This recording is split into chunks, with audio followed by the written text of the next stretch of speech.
தியாகத்தை போற்றும் திருநாளாம் பக்ரீத் பெருநாளை கொண்டாடும் அன்பிற்குரிய இஸ்லாமிய பெருமக்கள் அனைவருக்கும் இதயம் கனிந்த பக்ரீத் திருநாள் நல்வாழ்த்துக்களை மகிழ்ச்சியோடு தெரிவித்துக் கொள்வதாக அஇஅதிமுக பொதுச் செயலாளர் புரட்சித்தாய் சின்னம்மா தெரிவித்துள்ளார்.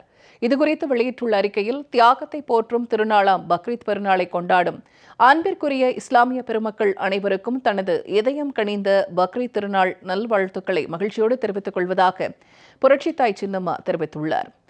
உள்ள தூய்மையுடன் கூடிய நம்பிக்கையின் மூலமே இறையருளை பெற முடியும் என்கிற நபிகள் நாயகத்தின் போதனையை நினைவில் கொண்ட துரோகங்கள் அழியட்டும் என்றும், சகோதரத்துவமும் ஈகை குணமும் தழைத்தோங்கட்டும், தியாக சிந்தனைகள் மேலோங்கட்டும், மத பேதம் பாராமல் அனைவரும் ஒற்றுமையுடனும் சகோதரத்துவத்துடனும் வாழ இந்நாளில் உறுதியேற்போம் என அவர் குறிப்பிட்டுள்ளார்.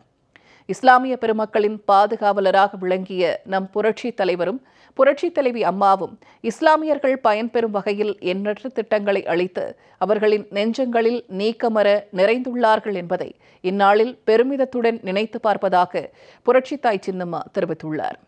இந்த சிறப்புக்குரிய நாளில் தியாகத்தின் சிறப்பினை மனதில் நிலைநிறுத்தி மக்கள் அனைவரும் அன்புடனும் அமைதியுடனும் மனித நேயத்துடனும் ஒற்றுமை உணர்வுடன் வாழ்ந்திட வேண்டும் என மனதார வாழ்த்துவதாக அவர் குறிப்பிட்டுள்ளார்.